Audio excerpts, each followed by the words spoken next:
وہ کہتے ہیں جی ڈسکا کے ضمنی انتخابات میں حکمران جماعت کو شکست ہوئی. کہ آپ سمجھتے ہیں کہ یہ شکست عمران خان کی شکست ہے؟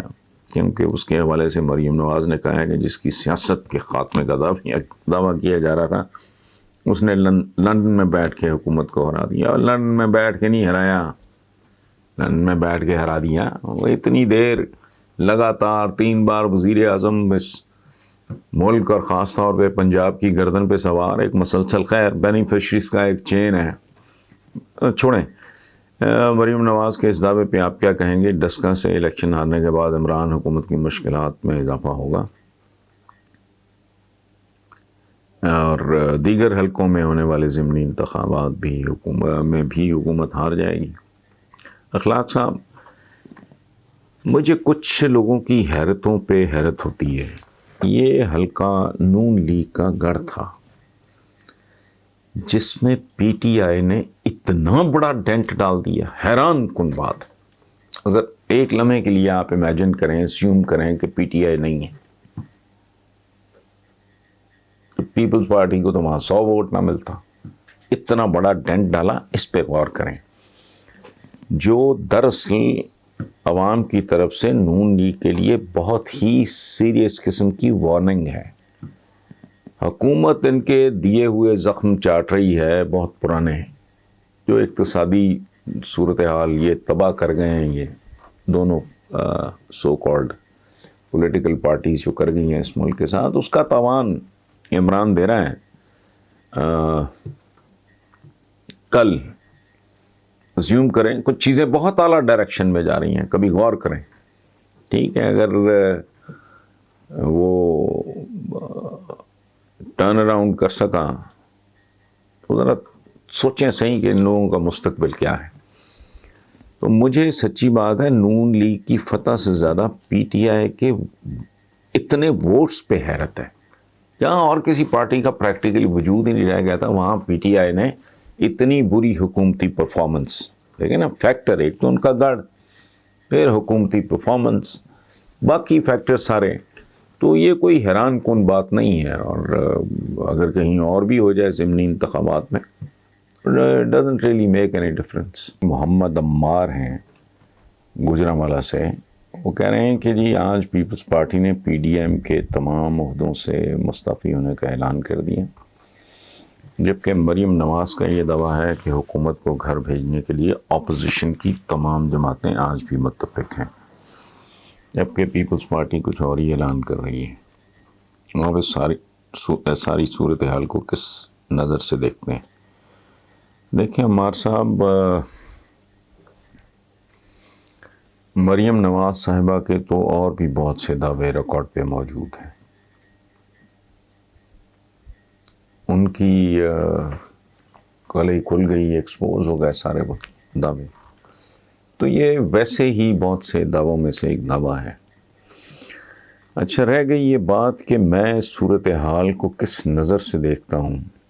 تو میں نے کبھی انہیں دیکھنے کے قابل ہی نہیں سمجھا. آپ نے میری بیزاری دیکھی ہوگی، ہمارا جو جیو پہ ایک پروگرام ہوتا ہے رپورٹ کارڈ، اس میں مجھے بے شمار دوست احباب جاننے والے کہتے ہیں کہ آپ بیزاری کے عالم میں بیٹھے ہو. تو بیزاری کے عالم میں اس لیے بیٹھا ہوتا ہوں کہ مجھے یہ سوال سارے نا irrelevant، بیس لیس، فضول لگتے ہیں. تو اس لیے میں نے سچی بات ہے خاص طور پہ ان لوگوں کو تو کبھی دیکھنے کے قابل بھی نہیں سمجھا، کیونکہ یہ سب پی ڈی ایم جن لوگوں پہ مشتمل ہے، یہ سب کے سب بنیادی طور پہ یہ ہارے ہوئے جواریوں کا ایک مجمع ہے، جن میں سے سچی بات یہ ہے میری ایک عمر گزر گئی ہے جرنلزم میں.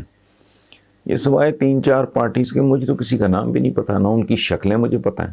میرے سامنے سے ان میں سے کسی کا کوئی لیڈر جو بیٹھے ہوتے ہیں وہ سامنے سے بھی گزر جائے تو مجھے پتہ بھی نہیں چلے یہ ہے کون. یہ تو ان لوگوں کی اوقات ہے.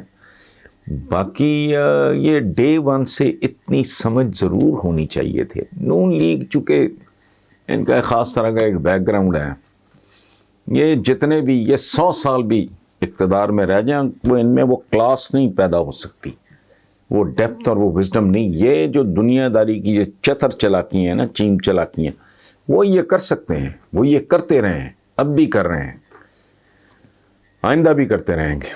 لیکن ان کے اندر نا جو بنیادی ایک وزڈم ہوتی ہے وہ ان میں ہو ہی نہیں سکتی because of their background. اس کی میں تفصیلات میں نہیں جانا چاہ رہا. تو بھائی بندہ پوچھے نہ تمہارے پلے کچھ، نہ تمہارے باقی جو سنگی ساتھی ہیں ان کی کوئی اوقات اور حیثیت. وہ دوسرے اہم ترین، بڑے ترین، بلکہ خاص سینس میں دیکھو تو اہم ترین صوبے کی حکومت ہے پیپلز پارٹی کے پاس. تو پاگل ہیں وہ. لیکن نہیں، وہ چونکہ بہرحال جواری جو ہے، خاص طور پہ ہارا ہوا جواری، وہ بہت ہی ڈیسپریٹ ہوتا ہے. اس کو فرسٹریشن میں اس کی مات ماری جاتی ہے بیچارے کی. وہ اس لیے ان پہ میں نے کیا تبصرہ کرنا ہے کہ یہ ساری صورتحال نہیں ہے. پاکستان میں مدتوں سے صورتحال ہے ہی نہیں. یہاں ہر شے بد صورتحال ہے. صورتحال تو کوئی چیز ہوتی ہے، یہ تو کچھ بھی نہیں. تو یہ جو بیان بازی ہے مریم بیگم کی، یہ پلے نہیں تیلا کر دی پھر دی میلا میلا، اس طرح کی صورتحال ہے. کل اللہ نہ کرے ان لوگوں کا پھر کو فلوک لگے، لوگوں کی جہالت ایکسپلائٹ ہو، لوگوں کی محرومیاں ایکسپلائٹ ہوں، لوگوں کی بے خبریاں ایکسپلائٹ ہوں. تو لگ گیا تو ملک الحمدللہ ہمارا اسی طرح کا ہے کہ یہاں کچھ بھی ہو سکتا ہے، باقی کچھ نہیں ان کے پلے. ان کی کیا صورتحال اور کیا اوقات. میرا سوال یہ ہے کہ ایک طرف پاکستان پہ IMF کی جانب سے تلوار لٹکی ہوئی ہے، پھر FATF بھی پاکستان سے ڈو مور کا مطالبہ کر رہا ہے. پاکستان نے بھی، اب برطانیہ نے بھی پاکستان کے خلاف یہ قدم اٹھا لیا ہے. تو کیا آپ سمجھتے ہیں کہ پاکستان کے بھی بین الاقوامی قوانین پہ عمل کرتے ہوئے کلیئر ہو جائے گا، یا پاکستان پر آئے روز نئی پابندیاں لگتی رہیں گی؟ میں اس کا تفصیلی جواب دینے کی پوزیشن میں نہیں ہوں. ہماری تاریخ ہے، میں چونکہ طالب العلم پڑھنے لکھنے کے علاوہ مجھے اور کوئی دلچسپی ہے نہیں کسی چیز سے. تو آپ بھی اگر پڑھ لو تو آپ کو اندازہ ہو جائے گا. اس لیے انفارچونیٹلی کچھ سوال ہوتے ہیں جن کا جواب نہ دینا ہی بہتر ہوتا ہے. بیسک جیسا عمل ویسا ہی رد عمل.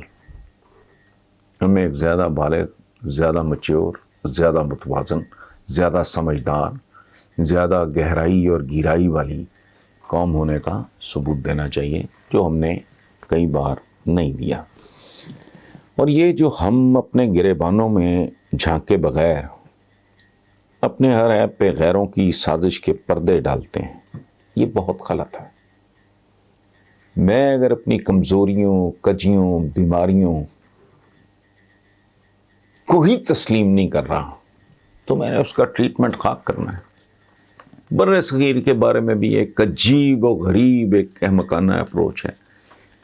اتنا سا ماچس کی ڈبیا سے چھوٹا برطانیہ پوری دنیا پہ چھا گیا.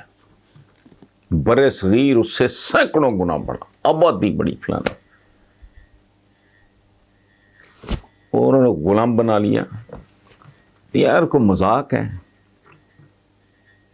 کہتے کہ ہیں بھائی انہوں نے سازش کی، وہ ان کی تو پوری دنیا میں کالونیز تھیں، ہر جگہ سازش کی. اور پھر دوسری بات یہ ہے، یہ جان لینا چاہیے ہمیں کہ سازش بیسیکلی ذہین لوگ کرتے ہیں. اور یہ لفظ بہت عجیب ہے. اگر مجھے آپ سے محبت ہے، میرا آپ کے ساتھ کوئی تعلق ہے اور آپ نے سازش کی ہے، میں کہوں گا آپ نے ذہانت کا مظاہرہ کیا ہے. There is a very thin line.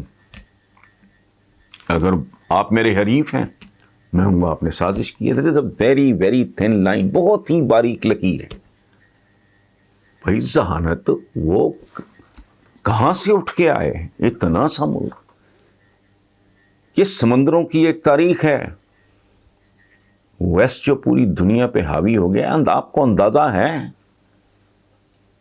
کہ انہوں نے سمندروں کو فتح کرنے کے لیے کتنی قربانیاں دی ہیں؟ ہندوستان نے کیوں نہیں کر لیا؟ ایران نے کیوں نہیں کر لیا؟ کسی اور نے کیوں نہیں کر لیا؟